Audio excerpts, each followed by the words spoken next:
West Bengal board of secondary এডুকেশনের পক্ষ থেকে গত 16/8/2024 তারিখ আবার সমস্ত বিদ্যালয় প্রধানকে আবার পুনরায় নোটিফিকেশন দিয়ে জানানো হয় যে 9/2023 এই রেজিস্ট্রেশনের যে চেকলিস্ট ভেরিফিকেশনের যে পোর্টাল সেটাকে আবার রিওপেন করে দেওয়া হবে 18 আগস্ট থেকে 22 আগস্ট পর্যন্ত। কারণ কিছু স্কুল রয়েছে যারা ফাইনালাইজ করেননি তাদের যে ডেটা ভেরিফিকেশনের যে সাবমিশন ফাইনাল সাবমিশন সেটা ফাইনালাইজ করেননি বলে আবার পুনরায় 18 আগস্ট থেকে 22 আগস্ট পর্যন্ত আবার এই পোর্টালটিকে খুলে দেওয়া হয়েছে, যাতে করে যদি কোনো সংশোধন প্রয়োজনীয় থাকে তাহলে সেই সংশোধন করার পর যেন ফাইনালাইজ করে দেওয়া হয়, সেই জন্য পুনরায় এটা দেওয়া হয়েছিল। তো আমরা যে অফিসিয়াল ওয়েবসাইট সেখানে গিয়েও দেখছি যে এটাকে আনলক করে দেওয়া হয়েছে। আমরা যারা ফাইনালাইজ করেছিলাম তাদের সবার জন্য কিন্তু আনলক করে দেওয়া হয়েছে। তো আমরা পোর্টালে গিয়ে দেখি।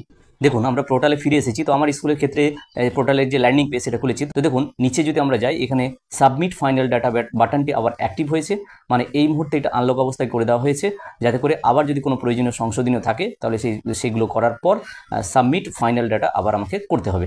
তো যে কোনো একটা স্টুডেন্টের যদি আমি আবার যাই, তাহলে আমরা দেখছি এখানে কিন্তু ওই স্টুডেন্টের যে ডিটেলস সেটা আবার খুলে গেছে। যদি কোনো প্রয়োজনীয় সংশোধনী থাকে একটু নিচে গিয়ে আমরা দেখব এডিট বাটনও অ্যাক্টিভ আছে।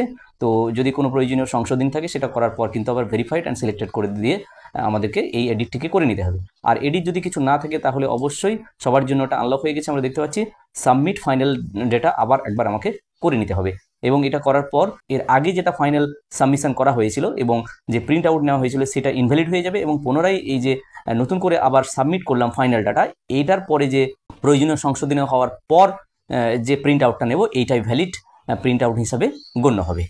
তো যাই হোক এই মুহূর্তে আপডেটটা আমি শেয়ার করার চেষ্টা করলাম যে 9/2023 সালে যে রেজিস্ট্রেশনের ভেরিফিকেশনের অনলাইন পোর্টাল সেটা আবার পুনরায় অ্যাক্টিভ হয়ে গেছে, এবং যদি কোনো সংশোধনী থাকে আপনারা সেই সংশোধনীগুলো করে নিতে পারেন। যাই হোক ছোটো এই ভিডিওটির মাধ্যমে এটা আমি শেয়ার করার চেষ্টা করলাম। যদি ভিডিওটি ভালো লাগে এবং কাজে লাগে তাহলে লাইক, শেয়ার এবং কমেন্ট করা যেতে পারে, এবং চ্যানেলে সাবস্ক্রাইব না থাকলে চ্যানেলটি সাবস্ক্রাইব করা রাখা যেতে পারে। সবাই ভালো থাকুন, সুস্থ থাকুন, ধন্যবাদ।